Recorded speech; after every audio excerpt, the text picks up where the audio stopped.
এই ভিডিঅ'টোত মই যিখিনি কথা ক'ম কেৱল মাত্ৰ 1% এস্পিৰেণ্টেহে এই কামটো কৰিব APSC CC পাছ কৰাৰ কাৰণে 2020-26ত এই 1%ৰ ফিগাৰটো ক'ৰ পৰা আহিছে মই এইটো আপোনালোকক প্ৰথম ক'ব বিচাৰিম তাৰপিছত গোটেই কথাখিনি পাতিম APSC CCৰ হাৰ্শ ৰিয়েলিটি কি জানেনে এইটো আমাৰ এই যিটো ডাটা আছে তাৰ পৰা ক্লিয়াৰ হৈ যাব প্ৰথম কথাটো হ'ল যে এই ডাটাটো ৰিয়েল হয় ঠিক আছে ফ্ৰিকশনাৰী ডাটা নহয় যেটো লেটেস্ট ডাটা APSC ৰ ওয়েবসাইটত अवेलेबल আছে মই হেতু ডাটা লৈছো সক আপোনাৰ যেটো 2020-23 APSC CC হৈছিল যেটো 2020-24 ত কন্ডাক্ট কৰা হৈছিল তাত আপোনাৰ 67051 ক্যান্ডিডেটে এপ্লাই কৰিছিল তাৰে ভিতৰত আপোনাৰ 2898 স্টুডেন্টে মেইনছৰ কাৰণে কোৱালিফাই কৰিছে তাৰ পিছত 711 আপোনাৰ ইন্টাৰভিউ দিছে আৰু ফাইনালি যেটো পোষ্ট আছিল 235 কেৱল মাত্ৰ 235 পোষ্ট তাৰ কাৰণে আপোনাৰ কোৱালিফাই কৰিছে ঠিক আছে আৰু এটো অফিশিয়াল ডাটা হয় ঠিক আছে আপুনি ভেৰিফাই নিজেও কৰিব পাৰে অবিয়াসলি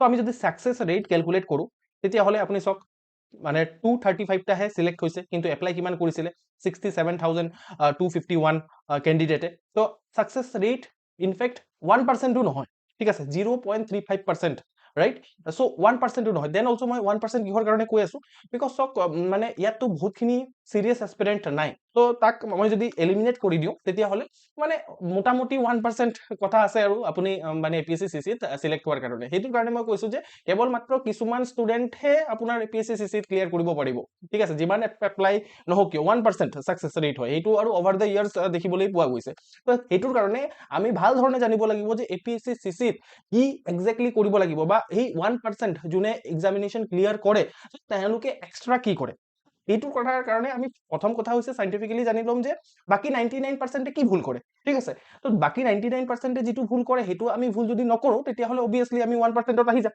ঠিক আছে কমন মিস্টেক যদি চাও যেটো 1% ভুল কৰে ঠিক আছে মই বহুতখিনি মিস্টেকস মানে লিস্ট ডাউন কৰিছো কিন্তু এইখিনি মোস্ট কমন ইয়াতে বেছিও মিস্টেকস হ'ব পাৰে অবিয়াসলি কিন্তু এইখিনি মোস্ট কমন এইখিনি তো আপোনাৰ 99% এস্পিৰেন্টে কৰে প্ৰথম কথা হৈছে যে নোটিফিকেশন অহাৰ কাৰণে ওয়েট কৰে ঠিক আছে APSC CC ৰ কেতিয়া নোটিফিকেশন আহিব আৰু হেতুৰ কাৰণে ওয়েট কৰে আৰু ভাল ধৰণে সিৰিয়াসলি প্ৰিপাৰেচন নকৰে আৰু এইটো সবচে ডাঙৰ ব্লান্ডাৰ 99% হেতুৱে কৰি আছে ঠিক আছে সো আপোনাৰ নোটিফিকেশনৰ কাৰণে ওয়েট কৰা এটা প্ৰথম মিস্টেক ঠিক আছে তো তেতিয়াই মই সিৰিয়াসলি পঢ়িম নহলে নপঢ়ো নোটিফিকেশন আহিবৰে নাই অলৰেডি ক্লিয়াৰ হৈ আছে যে ইমানটো ক্লিয়াৰ হয় যে নোটিফিকেশন আহিব ঠিক আছে সো আপোনাৰ নোটিফিকেশন আহাৰ মানে আহিলে আপুনি নিজকে কোৱেশ্চন কৰক যে মই কি ৰেডি ঠিক আছে মই নোটিফিকেশন যদি কালি আহি যায় মই কি এক্সামিনেশনৰ কাৰণে ৰেডি মই মোৰ সিলেবাস কমপ্লিট হৈছে মই কিমানটা সাবজেক্ট কমপ্লিট কৰিছো মই কিমানটা টেষ্ট দিছো ঠিক আছে তো হেইখিনি আমি কেতিয়াও ক্যালকুলেট কৰি পিনে নাচাও জাস্ট আমি ৰেন্ডমলি ওয়েট কৰি থাকো এক নম্বৰ যেটো মিস্টেক হয় হেতু হল এক নম্বৰ মিস্টেক ঠিক আছে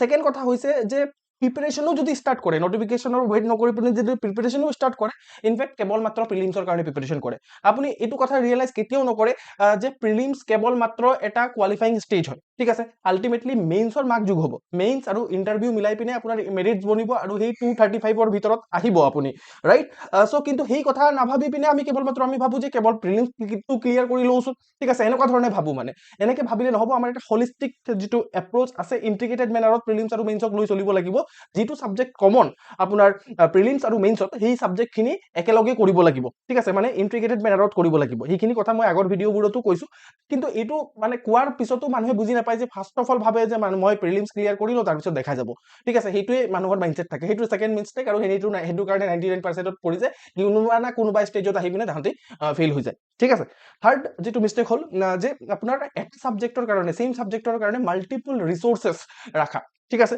সো মাল্টিপল ৰিসোৰ্সেস ৰাখিলে প্ৰবলেমটো কি হয় হেতু কনসলিডেট কৰিব নোৱাৰে ঠিক আছে তো প্ৰিলিমছৰ আগে বা মেইনছৰ আগে সেই সাবজেক্টবোৰৰ যেহেতু মাল্টিপল ৰিসোৰ্সেস হৈ আছে তো হেতু কনসলিডেটেড কৰি পিনে ৰিভাইজ কৰিব নোৱাৰে মানে দ্যাট ইজ দা প্ৰবলেম ঠিক আছে সো হেতুৰ কাৰণে আলটিমেটলি ৰিভিজন নহলে মানে প্ৰবলেম হ'ব তো দ্যাট ইজ দা থিং আৰু ৰিভিজনো নকৰে মানুহে হেতুৱে আৰু এটা কথা মানে নতুন কন্টেন্ট পঢ়ি গৈ থাকে ভাবে যে নতুন পঢ়িম কাৰণ বহুত কিবা কিবি হুদি দিব পাৰে anything under the sun can be asked এনেকুৱা ধৰণৰো কথা চলে ঠিক আছে তো হেতুৰ ফলত আপোনাৰ কি হয় আলটিমেটলি যে নতুন কন্টেন্ট পঢ়ি গৈ থাকে আৰু প্ৰিভিয়াস কন্টেন্ট যিমানখিনি পঢ়িছিলে সেইখিনি পাহৰি গৈ থাকে ঠিক আছে তো 99% হেতুৱে কাম কৰে সেইখিনি ডাঙৰ মিস্টেক এইখিনি যদি আমি মানে অতৰাই দিব পাৰো এইখিনি বহুত ৰকেট সায়েন্সও মই কোৱা নাই ঠিক আছে এইখিনি যদি মই অতৰাই দিব পাৰো এইখিনি যদি এজন এস্পিৰেন্ট হিচাপে আমি সকলোৱে এই এটলিষ্ট ইমানখিনি মিস্টেক যাতে নকৰো তেতিয়া হলে কিন্তু বহুত চান্সেস আমাৰ বাঢ়ি যায় এই 1% ক্যাটাগৰীটোত আহাৰ ঠিক আছে তাৰ পিছত আল্টিমেটলি আপোনাৰ আনসাৰ ৰাইটিঙৰ যিটো প্ৰেক্টিছ বা আনসাৰ ৰাইটিঙৰ স্কিল এইটো বহুত বেছি মেটাৰ কৰে ইয়াত। মই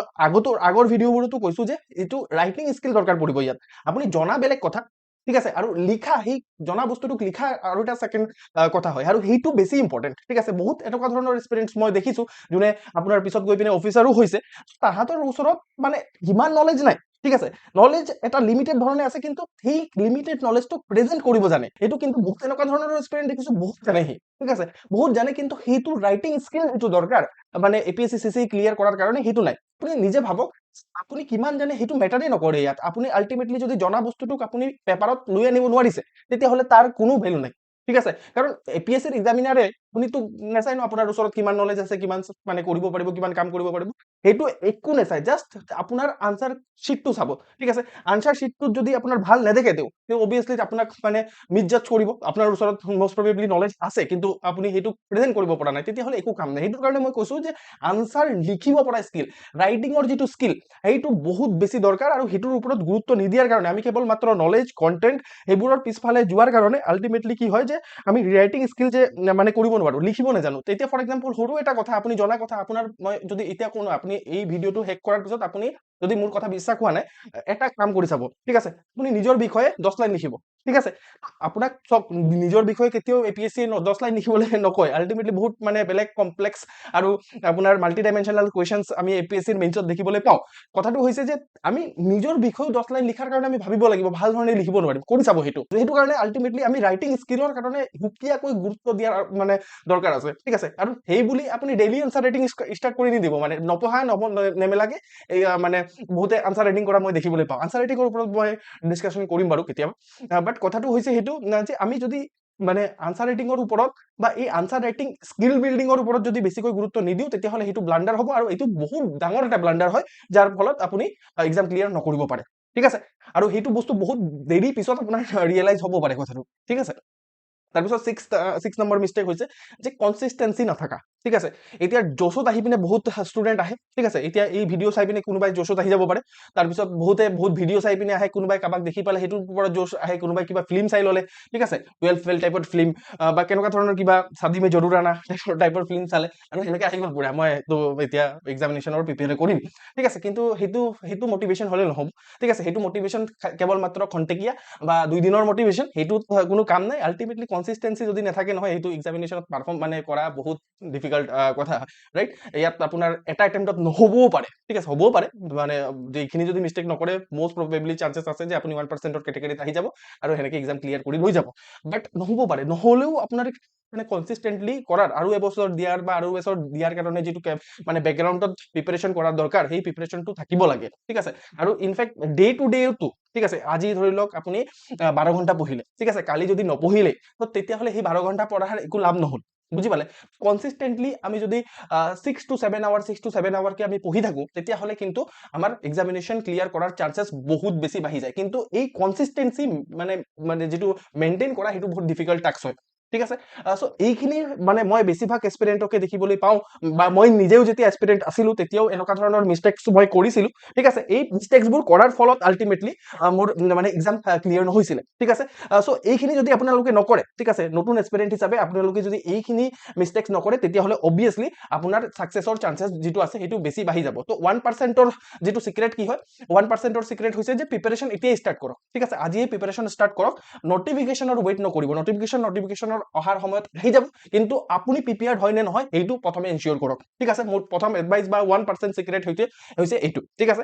ছেকেণ্ড কথা হৈছে প্ৰিলিমছ আৰু মেইনছৰ কাৰণে টুগেদাৰ প্ৰিপেয়াৰ কৰিব, ঠিক আছে। এতিয়াই যিমানটোৱেই টাইম আছে, মই আগতেও কৈছো যে প্ৰিলিমছ আৰু মেইনছত কিছুমান চাবজেক্ট কমন আছে, পলিটি, হিষ্ট্ৰী, ইকনমি, ঠিক আছে। এই চাবজেক্টখিনিক একেলগে প্ৰিপেয়াৰ কৰি লওক, যাতে প্ৰিলিমছৰ কাৰণেতো হয়, লগতে মেইনছৰ কাৰণেও হৈ যায়। পিছত গৈ পিনে মানে যিটো 3 মাহৰ গেপ থাকিব, আৰু সেই 3 মাহত মানে গোটেই মেইনছৰ চিলেবাছটো কভাৰ কৰা বহুত ডিফিকাল্ট টাস্ক হৈ যায়। তো সেইটোৰ কাৰণে মই কৈছো যে আপোনাৰ এটলিষ্ট য'ত কমন আছে প্ৰিলিমছ আৰু মেইনছৰ চিলেবাছ, তো তাত আপুনি কৰি লওক, ঠিক আছে। নেক্সট হৈছে ৰিচোৰ্চেছ লিমিটেড ৰাখক, ঠিক আছে। এটা ষ্টেণ্ডাৰ্ড চ'ৰ্চ ৰাখিব। এতিয়া ফৰ এক্সাম্পল আপুনি যদি সুচিত্ৰা ICS পৰা পঢ়িব বুলি ভাবিছে, তেতিয়াহ'লে আমি এই গোটেইখিনি কৰাই দিম, ঠিক আছে। তো আপোনাৰ যিমানখিনি চ'ৰ্চেছ, আমি মাল্টিপল চ'ৰ্চ চাম, ঠিক আছে, কাৰণ বেষ্ট কণ্টেণ্ট প্ৰভাইড কৰিব লাগে, সেইটোৰ কাৰণে আমি মাল্টিপল চ'ৰ্চ চাই পিনে কিন্তু আপোনাৰ কণ্টেণ্ট এটা ছিংগল চ'ৰ্চতে দিম। ইনফেক্ট এটা PDF-ত দিম আমি, সেইটোও কৈছোঁ, ঠিক আছে। মই দেখাইছিলোঁ ইনফেক্ট আমাৰ কৰ্চেছৰ মানে যিমানখিনি মেটেৰিয়েল আছে, সেই মেটেৰিয়েলখিনি আপুনি ইচ্ছা কৰিলে সেইটো মানে সুকীয়াকৈও পাৰ্চেছ কৰিব পাৰে। বহুতে কি হয় যে বেলেগ কোচিং ইনষ্টিটিউটত কোচিং লোৱা হয়, কিন্তু সেইটোৰ পৰা ছেটিছফাইড নহয়, বহুতে আহি পিনে মোক কয়। তো আল্টিমেটলি আকৌ এবাৰ কোচিং লোৱাটো পচিবল নহয়, তো তাহাঁতি কেৱল মাত্ৰ আপোনাৰ মেটেৰিয়েলটো বিচাৰে, তেতিয়াহ'লে মেটেৰিয়েলটো ল'ব পাৰে। বহুত ষ্টুডেণ্ট এনেকুৱা আহিছে, মই ৰেকৰ্ড দেখাই দিব পাৰিম। ইনফেক্ট মই কেতিয়াবা গুগল শ্বীট খুলি দেখুৱাম, ঠিক আছে, মোৰ ইমানটো ট্ৰান্সপাৰেঞ্চি আছে মানে, ঠিক আছে। কিন্তু কথা হ'ল যে লিমিটেড ৰিচোৰ্চেছ ৰাখিব লাগিব, তেতিয়াহে আপোনাৰ হ'ব, ঠিক আছে। তাৰপিছত চাওক, ৰিভাইজ ৰেগুলাৰলি কৰিব লাগিব। সেইটো ৰিভিজনক আমি প্ৰায়ৰিটি নিদিওঁ, ঠিক আছে। নতুন কণ্টেণ্ট পঢ়াত আমাৰ গুৰুত্ব থাকে বেছিকৈ। এতিয়া যেতিয়া ৰিভিজন প্ৰায়ৰিটি নিদিয়াৰ আৰু এটা চাইকলজিকেল কাৰণো আছে, ঠিক আছে। চাইকলজিকেল কাৰণ হৈছে যে নতুন বস্তু আমাক লাগে, আমাৰ ব্ৰেইনক সদায় নতুন নতুন বস্তু লাগে মানে। পুৰণা বস্তু চালে মানে সেইটো বৰ লাগে, সেইটো মানে নকৰোঁ, বা সেইটো আমাৰ কৰাৰ কাৰণে মন নাযায়, তো এনেকুৱা ধৰণৰ থাকে। কিন্তু আল্টিমেটলি চাওক, আপুনি যদি পাহৰিয়ে যায়, যিটো পঢ়িছে সেইটো যদি পাহৰি যায়, এতিয়া মই আপোনাক আৰু এটা কুৱেশ্যন কৰিম, এটা এক্সপেৰিমেণ্ট, যে আপুনি ধৰি লওক এই এসপ্তাহ আগত কোনটো নিউজ পেপাৰ আৰ্টিকেল পঢ়িছে, আপোনাৰ কি মনত আছে? যদি মনত আছে তেতিয়াহ'লে কমেণ্ট ছেকশ্যনত লিখক, মই বহুত ভাল পাম, ঠিক আছে। কিন্তু মষ্ট প্ৰবেবলি আপুনি চাব যে এসপ্তাহৰ আগত কি নিউজ পেপাৰ আৰ্টিকেল পঢ়িছিলোঁ, কি লিখা আছিলে তাত, এক্সেক্টলি আপোনাৰ একো মনত নাই, ঠিক আছে। নিউজ পেপাৰ আৰ্টিকেল পঢ়ক, লাগিলে আপুনি মানে এনালাইচিছ চাওক। তো সেইটো কথা, আপুনি ৰিভাইজ কৰা নাই যে, দেট ইজ দ্য প্ৰব্লেম হিয়াৰ। মই এসপ্তাহ আগৰ কথা কৈছোঁ, মই 2 মাহৰ আগৰ কথা কোৱা নাই, 2 মাহতো আৰু মনত নাই, একদম মাথাৰ পৰা উৰি গৈছে টোটেলি, ঠিক আছে। তো সেইটো কথা এতিয়াই আপুনি সেইটোক আইডেণ্টিফাই কৰক, যে চাওক যে মই পাহৰি যাওঁ বস্তুবোৰ, সেইটো মোৰ ৰিটেনশ্যন ইমান নাথাকে। তো যিমানটো ৰিটেইন কৰিব পাৰিব, মই বাৰে বাৰে মোৰ ষ্টুডেণ্টছখিনিকো সেইটো কওঁ, যে যিমানটো ৰিটেইন কৰিব পাৰিব সিমানটোৱে পঢ়িব, ঠিক আছে। তাতকে অলপো বেছি নপঢ়িব, কাৰণ হিউমেন ব্ৰেইনৰ এটা কেপাচিটি থাকে, সেইটো কেপাচিটিৰ মানে সেইটো কেপাচিটি বুজি পাব আপুনি। আদাৰৱাইজ আপুনি যদি পঢ়ি পঢ়ি গৈ থাকে, এফালে পাহৰি গৈ থাকে, তো আল্টিমেটলি লাভ কি হ'ল, একো মনত নাথাকিলে আল্টিমেটলি, নহয়। তো এই বস্তুটো কেতিয়াও নকৰিব। এটা চিষ্টেমেটিক ধৰণে ৰিভাইজ মানে কৰাৰ এটা প্লেন বনাব, আৰু একৰ্ডিংলি ৰিভাইজ কৰিব, ঠিক আছে। আৰু এইটো কেনেকে কৰিব লাগে যদি মোক কয় যে মই মানে দেখুৱাই দিম, ঠিক আছে, ৰিভাইজ কেনেকে কৰিব লাগে, এইবোৰ ভিডিঅ' বনাই পিনে মই দেখুৱাম, ঠিক আছে। আপোনালোকে কমেণ্ট ছেকশ্যনত ৰিকুৱেষ্ট কৰিব। আৰু ছেকেণ্ড, মানে ইমানটোলৈকে আপোনালোকে যদি শুনি আছে, প্লিজ মানে আপোনালোকে কি কৰক, এটলিষ্ট কিবা এটা কমেণ্ট কৰি দিয়ক, আৰু বা কিবা এটা লাইক কৰি দিয়ক, বা শ্বেয়াৰ কৰি দিয়ক। কিহৰ কাৰণে কৈছোঁ চাওক, আল্টিমেটলি সেইটো কৰিলে মানে ভিডিঅ'টো প্ৰমোট হয়, আৰু ইউটিউবৰ অলগাৰিদমটো সেনেকুৱা ধৰণৰ, তাত যদি কমেণ্ট নাহে, লাইক নাহে, আল্টিমেটলি মানে ভিডিঅ'টোক প্ৰমোট নকৰে, বুজি পাইছে ন। তো এতিয়া যেতিয়া ভিডিঅ'টো প্ৰমোট হয়, ভিউজ আহে, তেতিয়া মোৰো লাভ হয়, আৰু আপোনাৰো লাভ হয়। কি যে মই নেক্সট এনেকুৱা ধৰণৰ ভিডিঅ', ভাল ভাল ভিডিঅ' লৈ আনিম, ঠিক আছে। নহ'লে মোৰ মটিভেশ্যন কি থাকিব, আপুনি নিজে ভাবকচোন এটা কথা, ঠিক আছে। চ' দেটছ ৱাই মই সেইটো আপোনালোকৰ পৰা ৰিকুৱেষ্টক, মানে এইটোতো আল্টিমেটলি আপোনালোকে নিজৰ ফালৰ পৰা কৰিবই লাগে সেইটো, ঠিক আছে। তো মই এনেকুৱা ধৰণৰো কণ্টেণ্ট লৈ আনিম, যিটো প্ৰিমিয়াম কণ্টেণ্ট হয়, মই কেৱল মাত্ৰ ষ্টুডেণ্টছখিনিকহে মই পঢ়োৱা, তো সেনেকুৱা ধৰণৰ কণ্টেণ্ট মই লৈ অনাৰ কথা ইউটিউবত ভাবিছোঁ, যদি আপোনালোকে ছাপোৰ্ট কৰে, অ'কে। তাৰপিছত আৰু আমি কি কৰিব দৰকাৰ আছে, আনচাৰ ৰাইটিঙত আৰ্লি ষ্টাৰ্ট কৰিব লাগে। কিন্তু মই কৈছোঁ যে এটা ছাবজেক্ট কমপ্লিট কৰাৰ পিছতহে সেইটো ছাবজেক্টৰ ওপৰত আনচাৰ লিখিব, না কি ডেইলি আনচাৰ ৰাইটিং, ঠিক আছে। ডেইলি আনচাৰ ৰাইটিং এটা ডাঙৰ ট্ৰেপ হয়, সেইটোৰ বিষয়ে মই ক'ম কেতিয়াবা। এটা ছাবজেক্ট কমপ্লিট হৈছে, সেইটো ছাবজেক্টৰ ওপৰত আনচাৰ লিখক, 5টা কুৱেশ্যন একেলগে লিখক, তো তেতিয়াহে আপুনি বেনিফিটটো পাব আনচাৰ ৰাইটিঙৰ। আদাৰৱাইজ আপুনি বেনিফিট নাপায়। আপুনি ৰেণ্ডমলি পঢ়িছে কিবা এটা, সেইটো লিখা ষ্টাৰ্ট কৰিছে, তাৰপিছত লিখিব নোৱাৰিছে, তেতিয়া ফ্ৰাষ্ট্ৰেটেড হৈ গৈছে, ঠিক আছে। সেইটো নকৰিব। প্ৰথমে ছাবজেক্ট পঢ়ক, ঠিক আছে, যেনেকৈ আমি স্কুলত কৰিছিলোঁ বা কলেজত কৰিছিলোঁ। প্ৰথমে আমি চেপ্টাৰটো পঢ়োঁ, চেপ্টাৰটো পঢ়ি পিনে চেপ্টাৰটোক ৰিভাইজ কৰোঁ, ৰিভাইজ কৰাৰ পিছতে টেষ্ট দিওঁ, নাকি আগতে টেষ্ট দি বহি থাকোঁ। উল্টা পুৰা ঘোৰা চলি আছে, এইটো মই বুজিয়ে নাপাওঁ একো কি চলি আছে। তো আল্টিমেটলি সেইটো কৰিবলৈ চেষ্টা কৰক, যে এটা ছাবজেক্ট কমপ্লিট কৰক, ছাবজেক্ট কমপ্লিট কৰাৰ পিছতে আনচাৰ লিখক সেইটো ছাবজেক্টৰ ওপৰত, বুজি পাইছে। তো নেক্সট হৈছে আমাৰ কনচিষ্টেঞ্চি, ঠিক আছে। কনচিষ্টেঞ্চি মেইনটেইন কৰাৰ কাৰণে ডিচিপ্লিন ইম্পৰ্টেণ্ট হ'ব। টাইম টেবুল বনাওক, টাইম টেবুলৰ ভিডিঅ' অলৰেডি আছে। টাইম টেবুল বনাই পিনে আপুনি একাউণ্টেবল হওক, টাইম টেবুলো বনাই লয়। আপুনি টাইম টেবুল বনাই আগতেও লগাইছে চাগে, ঠিক আছে। কিন্তু আপুনি যিহেতু একাউণ্টেবল নহয়, তো সেইটোৰ কাৰণে সেই টাইম টেবুলটো এদিন না এদিন আপোনাৰ ফ'ল' কৰিব নোৱাৰে, ৰাইট। তো সেইটোৰ কাৰণে মই মোৰ ষ্টুডেণ্টখিনিক কওঁ যে আপোনালোকে উইকেণ্ডত, ঠিক আছে, উইকেণ্ডত আপুনি গোটেই উইকত কি কি পঢ়িছে সেইটো এটা জাৰ্নেল কৰি পিনে মোক পঠাওক, ঠিক আছে। আল্টিমেটলি মোৰ প্ৰতি একাউণ্টেবিলিটি থাকিলে মই কওঁ যে মোক যদি পঠাবলৈ লাজ লাগে, বা মোৰ লগত যদি কিবা কথা থাকে, তো আপুনি নিজক ভাল পোৱা ব্যক্তিজনক পঠাওক। আপোনাৰ মা দেউতাক পঠাব পাৰে, আপোনাৰ বয়ফ্ৰেণ্ড গাৰ্লফ্ৰেণ্ডকো পঠাব পাৰে, ফ্ৰেণ্ডক পঠাব পাৰে। তো এনেকুৱা ধৰণে পঠাই পিনে আপুনি একাউণ্টেবিলিটি এনশ্যোৰ কৰক।